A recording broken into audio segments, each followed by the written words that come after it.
யாத்திராகமம் 32ஆம் அதிகாரம். மோசே மலையிலிருந்து இறங்கி வர தாமதிக்கிறதை ஜனங்கள் கண்டபோது அவர்கள் ஆரோனிடத்தில் கூட்டங்கூடி அவனை நோக்கி, எகிப்து தேசத்திலிருந்து எங்களை அழைத்து கொண்டு வந்த அந்த மோசேக்கு என்ன சம்பவித்ததோ அறியோம். ஆதலால் நீர் எழுந்து எங்களுக்கு முன் செல்லும் தெய்வங்களை எங்களுக்காக உண்டு பண்ணும் என்றார்கள். அதற்கு ஆரோன், உங்கள் மனைவிகள், குமாரர் குமாரத்திகளுடைய காதுகளில் இருக்கிற பொன்னணிகளை கழற்றி என்னிடத்தில் கொண்டு வாருங்கள் என்றான். ஜனங்கள் எல்லாரும் தங்கள் காதுகளில் இருந்த பொன்னணிகளை கழற்றி ஆரோனிடத்தில் கொண்டு வந்தார்கள். அவர்கள் கையில் இருந்து அவன் அந்த பொன்னை வாங்கி சிற்ப கருவியினால் கருப்பிடித்து ஒரு கன்றுக்குட்டியை வார்ப்பித்தான். அப்பொழுது அவர்கள், இஸ்ரவேலரே, உங்களை எகிப்து தேசத்திலிருந்து அழைத்துக் கொண்டு வந்த உங்கள் தெய்வங்கள் இவைகளே என்றார்கள். ஆரோன் அதை பார்த்து அதற்கு முன்பாக ஒரு பலிபீடத்தை கட்டி நாளைக்கு கர்த்தருக்கு பண்டிகை என்று கூறினான். மறுநாள் அவர்கள் அதிகாலையில் எழுந்து சர்வாங்க தகன பலிகளை இட்டு சமாதான பலிகளை செலுத்தினார்கள். பின்பு ஜனங்கள் புசிக்கவும் குடிக்கவும் உட்கார்ந்து விளையாட எழுந்தார்கள். அப்பொழுது கர்த்தர் மோசேயை நோக்கி, நீ இறங்கிப்போ,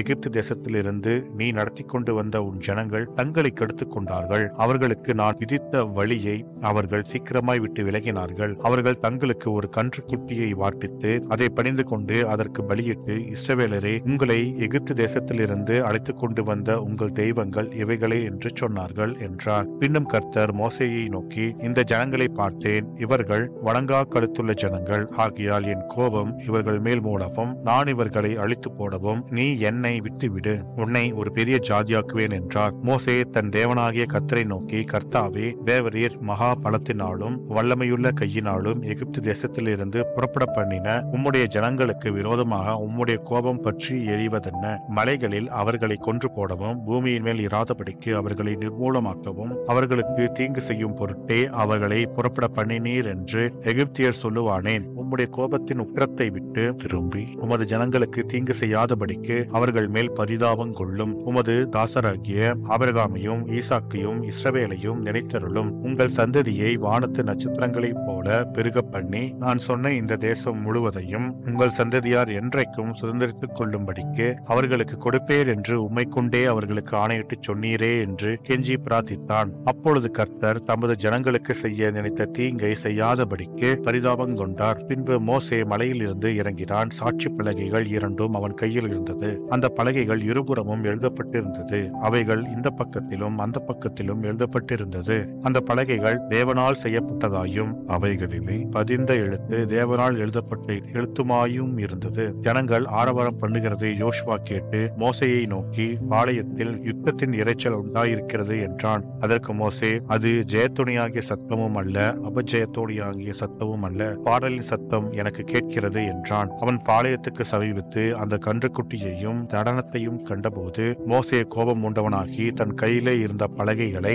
மலையின் அடியிலே எரிந்து உடைத்து போட்டு அவர்கள் உண்டு பண்ணின கன்றுக்குட்டியை எடுத்து அக்கினியில் சுட்டெரித்து அதை பொடியாக அரைத்து தண்ணீரின் மேல் தூவி அதை இஸ்ரவேல் புத்திரர் குடிக்கும்படி செய்தான். பின்பு மோசே ஆரோனை நோக்கி, நீ இந்த ஜனங்கள் மேல் இந்த பெரும் பாதகத்தை சுமத்துகிறதற்கு இவர்கள் உனக்கு என்ன செய்தார்கள் என்றான். அதற்கு ஆரோன், என் ஆண்டவனுக்கு கோபம் மூளாதிருப்பதாக, இது பொல்லாத ஜனம் என்று நீர் அறிந்திருக்கிறீர். இவர்கள் என்னை நோக்கி, எங்களுக்கு முன் செல்லும் தெய்வங்களை எங்களுக்கு உண்டு பண்ணும், எகிப்து தேசத்திலிருந்து எங்களை அழைத்துக் கொண்டு வந்த அந்த மோசேக்கு என்ன சம்பவித்ததோ அறியோம் என்றார்கள். அப்பொழுது நான், பொன்னுடைமை உடையவர்கள் எவர்களோ அவர்கள் அதை கழற்றி தரக்கடவர்கள் என்றேன். அவர்கள் அப்படியே செய்தார்கள். அதை அக்கினியிலே போட்டேன். அதிலிருந்து இந்த கன்றுக்குட்டி வந்தது என்றான். ஜனங்கள் தங்கள் பகைவருக்குள் அவமானப்படத்தக்கதாக ஆரோன் அவர்களை நிர்வாணமாக்கி இருந்தான். அவர்கள் நிர்வாணமாய் இருக்கிறதை மோசே கண்டு பாளையத்தின் வாசலில் நின்று, கர்த்தருடைய பட்சத்தில் இருக்கிறவர்கள் யார்? அவர்கள் என்னிடத்தில் சேரக்கடவர்கள் என்றான். அப்பொழுது லேவியின் புத்திரர் எல்லாரும் அவனிடத்தில் கூடி வந்தார்கள். அவன் அவர்களை நோக்கி, உங்களில்